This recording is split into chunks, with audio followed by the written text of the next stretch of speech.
This is the elevator at the Comfort Inn near Presque Isle in Millcreek Township, Pennsylvania. It's a Dover Seelar Oildraulic impulse from the 90s sometime. The door is very slow in finishing and opening. The lantern ring is like the car chime until after it opens. Random board right there. Go up to 3 till you go up. There's a bunch of water in the pit, so that's not good. Maybe there's some drains somewhere else, but there might be a bunch of water in the pit. This is a hydro, so that's not good. So.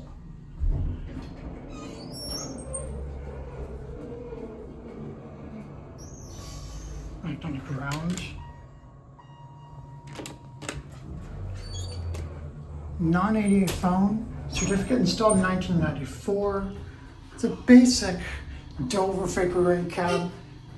The hotel added some random brown tile right at the bottom back, which is really weird. Here back at ground.